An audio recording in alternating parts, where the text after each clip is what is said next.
A busy day for fire crews in Greater Hazleton. A raging house fire this morning and an equally bad commercial fire this afternoon. The fiery day in Hazleton. Our top stories on News 13 at 4:30. From the Samson Production Studios in the heart of Hazleton, Pennsylvania, it's your News 13. Good evening. Thank you so much for joining us. I'm Kathy Bazinski. Fire crews are still on the scene but have brought under control a large fire in a commercial structure in the city's south side. That fire erupted just before 3 this afternoon. Smoke from that fire, wow, look at that, can be seen from far above the city. Reports from the scene say the fire was at 443 South Church Street. That's a commercial building that houses Whole Shot Motorcycle Shop. Fire crews there had a fierce battle against flames, and they just kept intensifying. Look at that column of dark smoke rising there. At about 3:15 this afternoon, the Beltway South at Route 309 was shut down. Again, crews have finally brought that under control. They're cleaning up the scene down there. We have no word on any injuries. It looks as though the damage is going to be extensive by the nature of that really fierce fire on South Church Street this afternoon. Now, people living in and around a building on P Street say that the early warning from one of the residents may have saved their lives today. Christina Papa with more on the close call. It was smoke, and then all of a sudden, it seemed like something just burst. Flames ripped through this house on the 500 block of P Street around noon on Wednesday. Neighbors say this woman, who didn't want to speak on camera, knocked on folks' doors to warn them about the fire. It's that quick reaction that may have saved lives. We were sleeping and our neighbor was knocking. We didn't smell nothing. We didn't know what was happening. We just got out of the house. And when we came outside, we saw, the fire and all that. Georgelina Cruz lives next door with her daughter. She was still in shock as she watched firefighters put out the blaze. Well, yeah, because we didn't know what to expect. Hazleton Deputy Fire Chief Brian Mandek says this fire started on the second floor on the left side of the double home, which is separated into 2 apartments. Luckily, crews were able to maintain the fire quickly. When the first arriving fire trucks got here, the guys on shift, along with those volunteers, quickly entered the structure, cleared it of occupants, and the fire was extinguished in a couple of minutes. Deputy Fire Chief says by the time crews reached the blaze, it was pouring out the front window. The fire itself never left that front room of origin. It stayed in there. There is some heavy damage to that room. There's smoke and water damage throughout that side of the house. No one was injured, but a dog was rescued by firefighters from the basement of the building. As of this afternoon, firefighters say the blaze is still considered accidental. Looks to be an accidental fire at this time, and we're going to be conducting an investigation to confirm that. Luckily for Georgelina, crews say neighbors will be able to go back into their homes later on today. The American Red Cross has been notified to help those who have been displaced in this fire. Christina Papa, News 13, Hazleton. In Luzerne County Court today, a local fire chief testified about a fire that tore apart the Lantern Lane commercial building in Cunninghamborough back in September 2010. Valley Regional Fire Chief Rich Bognar told the court the fire was one of the worst he'd ever encountered in 30 years as a firefighter. That fire devastated the property, which included 4 businesses and 4 apartments. A former resident of that property on Main Street, Gail Schneider, was evicted from the apartment building. She's on trial for multiple counts of arson and 1 count of criminal mischief.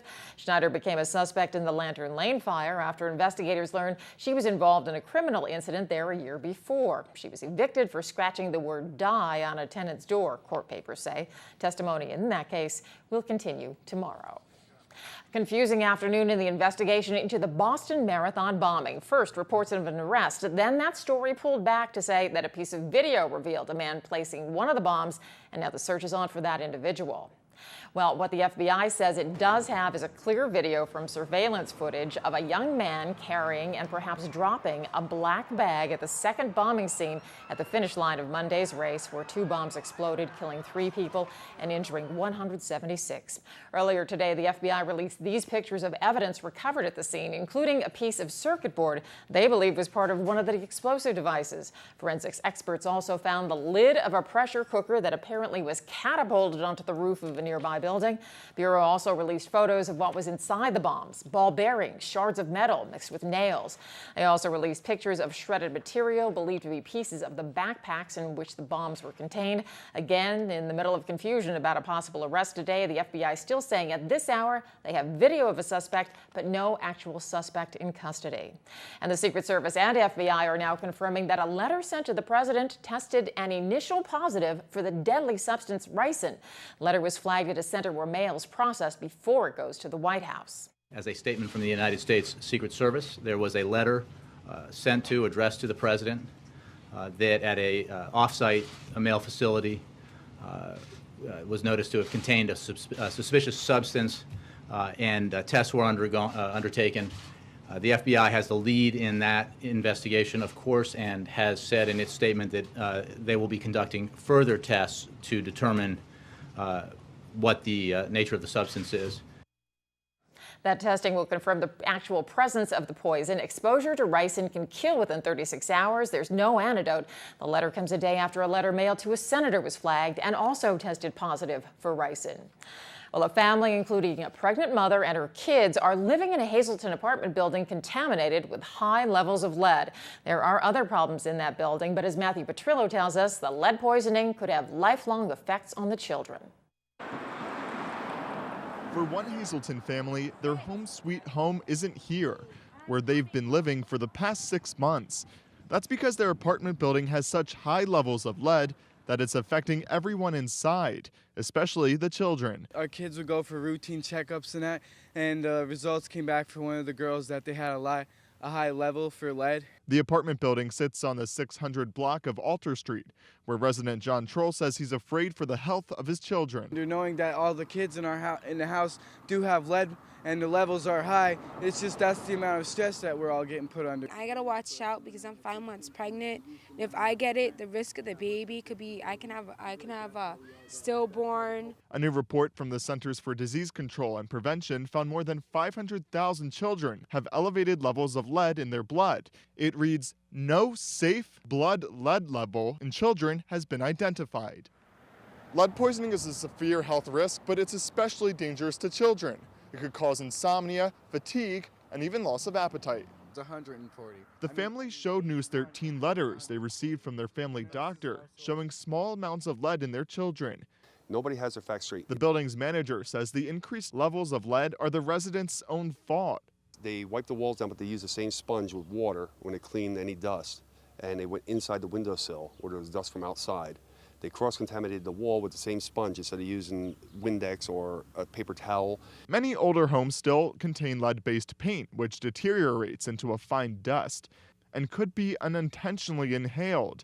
That's what the family argues is happening. I can't bring my newborn in the building because I can't risk this one getting sick like the other 3 are. But the building's manager says it could be a huge number of reasons, like contaminated soil. Meanwhile, the family is seeking emergency housing, and the building has been cited by code enforcement. Matthew Petrillo, News 13, Hazleton. And coming up on News 13, enjoy the spring weather because we're in for a wet, chilly turn. We'll tell you when in News 13 weather. But first, how you can lend a hand and help some children who need all the support they can get. That story just ahead on News 13. And let's check the winning midday lottery numbers. Good luck if you play. The daily number is 003. The big 4, 4605. Quinto, 55330. And the treasure hunt, 1471321. Hope you won.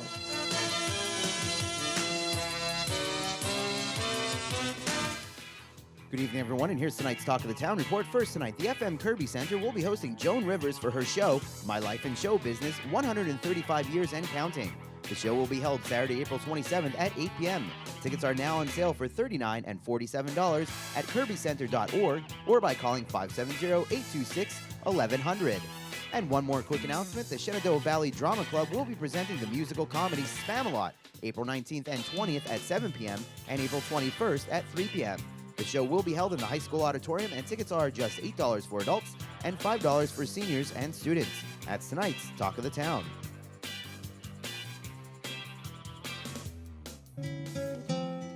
News 13 would like to send sincere condolences to the family and friends of these recently departed. Michael J. Cassano, Hazel Township. Mass is Friday at noon in the Most Precious Blood Church. Friends McCall Friday from 10 a.m. to noon at the church. The Firo Funeral Home is handling the arrangements. Michael E. Barna of Freeland. Arrangements will be announced by the McNulty Funeral Home. Eleanor Budnavage of Mahanoy City. The Louis D. Truskowski Funeral Home is in charge of arrangements. Eugene Trigger Palakunis Sr. of Gerardville. The Lukovitz Orovitsfeld Funeral Home is in charge of arrangements. Michael A. Sonny Strezak Jr. of Hazelton. All services will be private and at the convenience of the family. The Harmon Funeral Home is assisting the family with the arrangements. And Eleanor Snap of Hazelton. Mass is Saturday at 10 a.m. in the Queen of Heaven Parish Our Lady of Grace Church. Friends may call Saturday from 9:30 to 10 a.m. The Joseph A. Moran Funeral Home is in charge of arrangements. Tonight's obituaries have been brought to you by the Smilax Floral Shop located on 15th Street in Hazelton. For delivery to all local funeral homes, call 570-454-0111. And by Mia's, once again, the Hazelton area's #1 rated restaurant. Call 570-501-3410 for information on luncheon packages.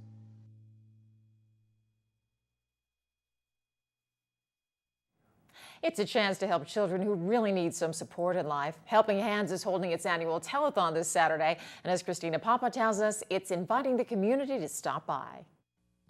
It's as easy as picking up the phone and calling in. It is really the foundation of our support and income for the Helping Hand Society. It keeps us going. It's a way for us to say thank you to all our supporters and to show off our beautiful children.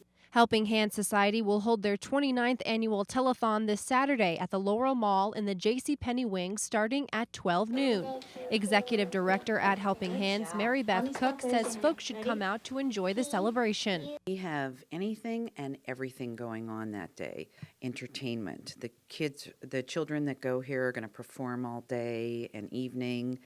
Local people that have helped us get funding throughout the year, Senator Udechak, State Representative Tara Toohill, Congressman Barletta, Mayor Joe Yanuzzi. Great entertainment coming.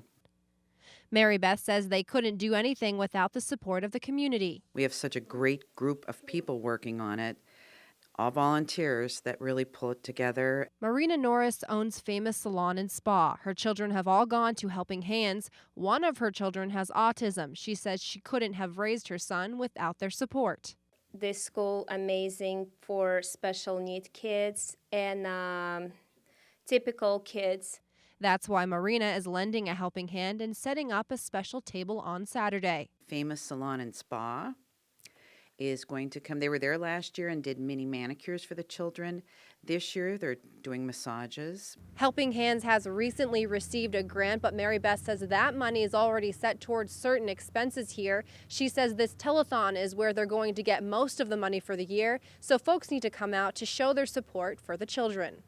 So for some people who may think, well, they just got $285,000, that is not for operating costs or supplies or insurances or everything.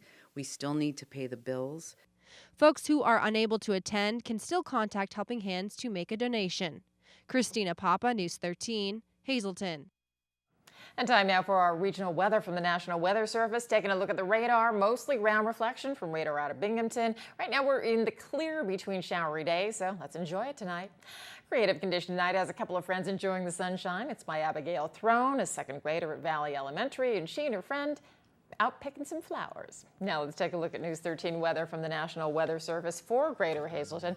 For tonight, increasing clouds with a low down to 44. Then for Thursday, mostly cloudy with a high of 61. Chances of rain or drizzle at night with a low around 56. Then for Friday, chance of showers throughout the day with a high of 67. Still warm. Showers and thunderstorms likely at night with a low around 40. But then that front moves through and you have some showers and mostly cloudy with a high near 50 on Saturday. Nighttime low on Saturday going all the way down to 30 degrees. And for Sunday, mostly sunny, but a high of only about 52 degrees. On to Schuylkill County for tonight, partly cloudy with a low around 49. Then for Thursday, slight chance of rain during the morning, high up to 63. Slight chance of rain or drizzle during the overnight with a low down to 55.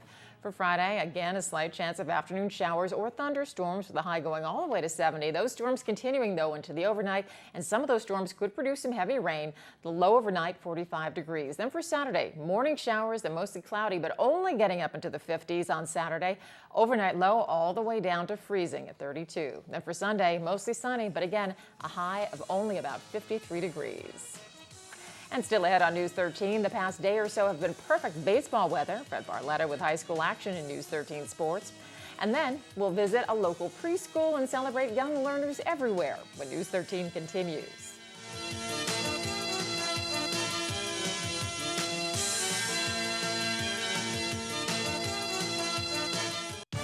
SSPTV Sports on News 13 with Fred Barletta Jr. Well, with the realignment of the Wyoming Valley Conference in baseball, a different look. Cougars in the division where they now play Wyoming Valley West and Berwick twice, but hey, you still got to do the crossovers. They started yesterday, and coming into the Rex Antidozzi Field, the Dallas Mountaineers with their undefeated record in WVC play. And let's take a look. Boy, they looked the role of an undefeated team because usually good teams get it done with pitching and defense. And through most of the game, Dallas had that. They looked very good, as a matter of fact. And you could tell from the beginning that this was going to be a nail-biter. And, well, the Cougars rose to the challenge because if it's pitching and good defense that wins games, well, Anthony Hernandez on the bump for Coach Gino Cara. He was getting the job done, and some outstanding defensive play behind him. Cougars, who looked awful shoddy in the field earlier in the week at Berwick, well, they certainly didn't against Dallas. But despite all of that, Dallas would take a 2-1 lead into the 7th inning. And in the bottom of the 7th, well, the Cougars would get a walk, a sacrifice bunt. 2 outs later, on a routine ground ball, Dallas would commit a costly error. Coming around to score, the Cougars would tie the game, and they would win it in extra innings as sophomore Robbie John, with 2 outs, delivered a big base hit, plating Sal Biazzi. Sal Biazzi would become the winning pitcher. You know, that's the second time in as many weeks the Cougars erased a 2-1 lead in their last at-bat. So they get the win, a nice win at home. Final, Hazleton area 3, Dallas Mountaineers 2. Cougars have now won 4 of 6 in Wyoming Valley Conference play. They'll regroup and try it again tomorrow when they'll be on the road. They'll be up at Hollenbach to take on the Royals of Holy Redeemer. Now, other baseball action. Let's go to the Schuylkill League.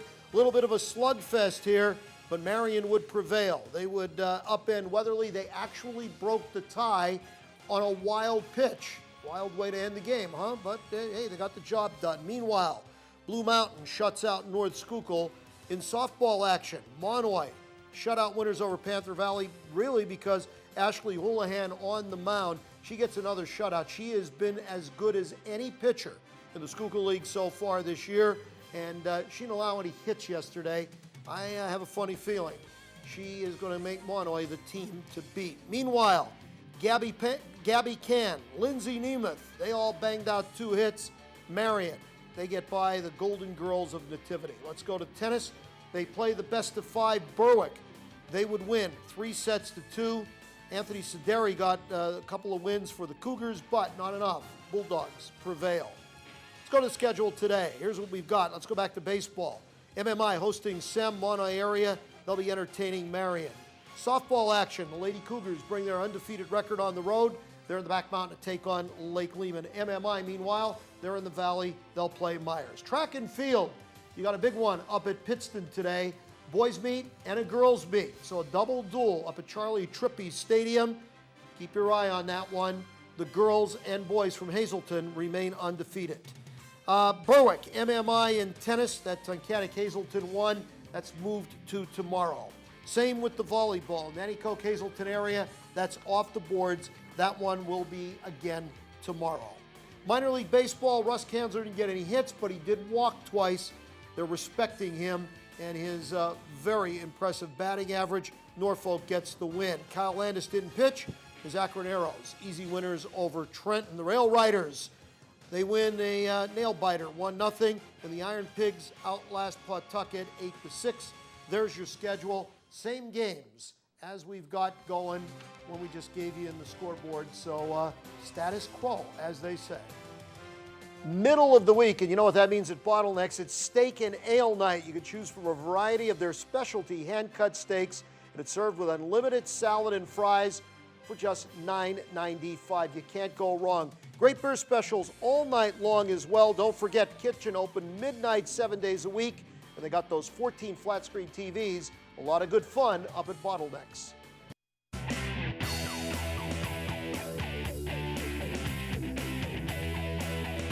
Welcome to this week's District Newsmaker. Today I'm with Mrs. Sharp's 8th grade gifted class at the castle, and right behind me is their award-winning project. Can you explain who's in your gifted class and what's the project about? Our gifted class is Christian Halliday, Brian Harry, Jerry Gasser, Rebecca Shell, Sierra Brandon, and myself. And we had to find an extremophile of our choice and research it and make a poster board and project on it. It was fun. Yeah. Yeah? And it looks like you guys did a really great job. You found a lot of information about it. Can you explain what is the extremophile that you researched? We had researched a Geogemma boraci, and it is a hydrothermal extremophile.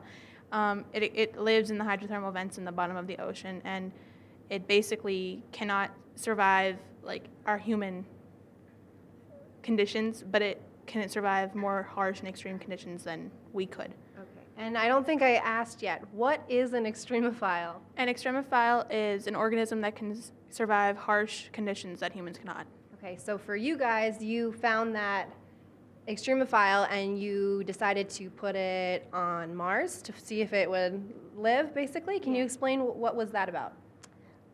The project was that we had to place our extremophile on another planet of our choice and see if the conditions on the planet would allow the extremophile to survive. And did it survive? It wasn't physically put there, so. Oh, right. but would it survive? Yeah, we're pretty sure it would. Okay. Well, very cool. You guys did an awesome job, and you did win an award. You guys have won awards in the past. Do you enjoy doing these projects? Yeah, they're fun to do. And you learn. And I heard that some of the college students that were taking a look at the projects even said you guys did a great job. How does that make you feel? Knowing that your project is right up there with collegiate students. It feels really cool that we're noticed by college kids, because considering we're 8th grade students and then there's college kids, and it's a big gap right there. Mm-hmm. So being noticed by them is really makes me feel happy inside. Very cool. Well, good job, guys. That's this week's District Newsmaker. We'll see you next week.